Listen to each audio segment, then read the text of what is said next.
দুটো বাজতে গেছে তো, এবারে বর বলছে রান্না কি এখনো হয়নি? আর না গো, হয়নি। ছুটিতে কত কাজ থাকে জানো, কত এক্সট্রা কাজ।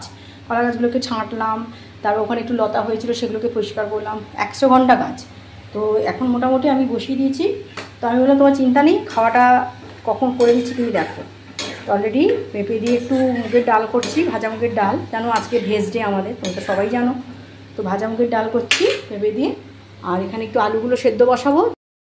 2:05, ডাল আমার হয়ে গেছে। এবার আমি ডালের মধ্যে ঘিটা মেশাবো, যেমন গাওয়া ঘি, এটা একটু মিশিয়ে দেবো।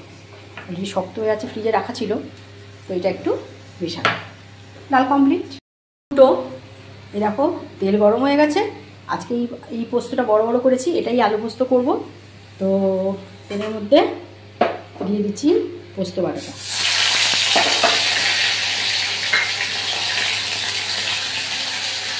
দিয়ে দিলাম পোস্ত বাটা, একটু ভাজি তারপরে। তো এই হলো আমার পোস্তটা। তো পোস্তর মধ্যে আমি দিয়ে দিয়েছি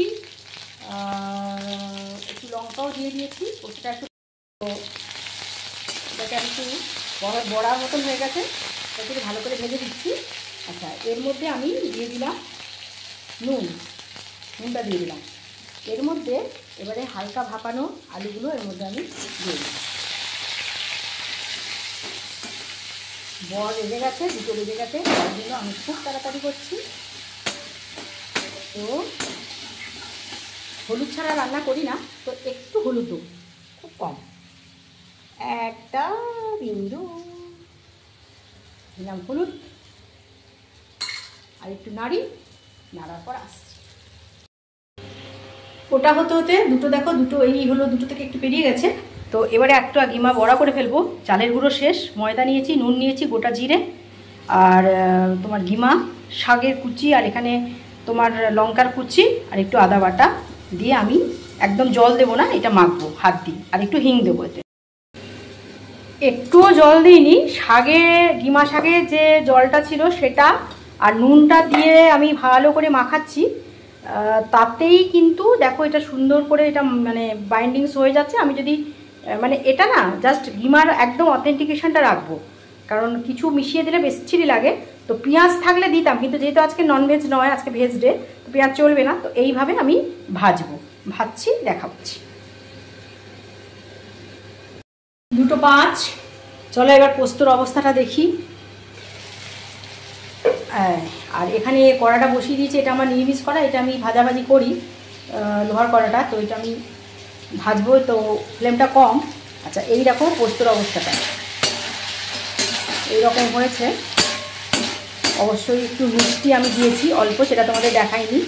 তো এবারে আমি যেটা করবো, এখানে একটু জল দিব, জলটা দেবো, এটা একটু ফুটবে আলুটা, তারপরেই আমার লাজবাব ঝোল ঝোল পোস্ত রেডি হয়ে যাবে।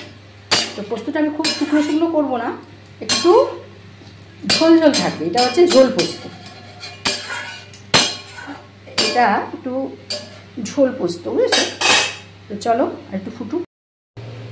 2:10, এখানে আমার তেলটা ভালো গরম হয়ে গেছে। তো তেলটাকে একটু এদিক ওদিক করে ছড়িয়ে দিতে হয় তেলটা, না হলে না এক ধার গরম হবে আর এক ধার হবে না।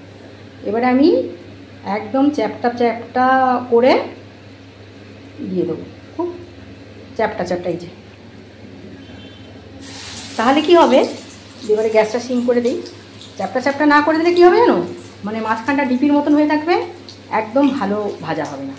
এটা ঠিক দো পেঁয়াজি স্টাইলের হচ্ছে ব্যাপারটা। এই বাবা, পেঁয়াজের নাম ধরলাম গো। আচ্ছা, একটু সরিয়ে দিই। দুটো করে দেবো, বেশি তো দেওয়া যাবে না, ছোটো কড়াটা ছোটো, কিন্তু ভীষণ ভালো ভাজা হয়, বুঝেছো? তো তোমরা এরকম একটা কড়া ট্রাই করতে পারো, খুব দাম নয়, 150-200-র মধ্যে হয়ে যাবে। আমাকে সেই পাশের বাড়ি কাকিমার আছে না, তোমাদের লোহার কারবার আছে, কাকিমার ছেলেই এনে দিয়েছিল, ভাইকে দিয়েছিলাম, ভাই এনে দিয়েছে। তো চলো আরেকটা দিয়ে ধরে, চলো একটু হোক। একবার উল্টে দিয়েছিলাম, আরেকবার উল্টে দেবো। আমি মানে সবুজ ভাবটা নষ্ট করতে চাইছি না, মানে জাস্ট গিমাটাকে বেটে, যেটা ঠাকুমা করতো গিমা পোড়া বেটে নিই না, সেটাকে একটু কলা পাতার মধ্যে মুড়ে করতো। আমি চাইছি সেই জিনিসটা হোক, খুব মানে অন্যরকম করতে চাইছি না। 2:15 গরম গরম নামাবো আর খাবো। কি করব বলো, এই যে গিমে বড়া, এই বড়াগুলো তো তোমার ঠান্ডা হয়ে গেলে ভালো লাগবে না। জাস্ট গিমের শাকটাকে একদম অথেন্টিকেশান রেখেছি, মানে এই মোটামুটি বাটি টাটি নিই, গিমে বড়াটাকে নিয়ে এটাকে চালের গুঁড়ো দিয়ে করি। আজকে একটু অন্যরকম করে ময়দা দিয়ে করেছি, কারণ চালের গুঁড়ো নেই। তো পুরো রেসিপিটা কীরকমভাবে করলাম, লোহার কড়াইয়ে ভাজলাম, আমার মুখরোচক চ্যানেলে আমি দিয়ে দিচ্ছি, তোমরা সেটা দেখে নাও। লাল লাল পোস্তর ঝোল, আলু আর পোস্ত বাটা দিয়ে লাল লাল আলু পোস্তর ঝোল কেমন বানালাম এটা আমার মুখরোচক চ্যানেলে দেবো আমি, তোমরা কিন্তু এটা দেখে নিতে পারো। এটা একদম সম্পূর্ণ ভেজ, নিশ্চিন্তে খেতে পারো।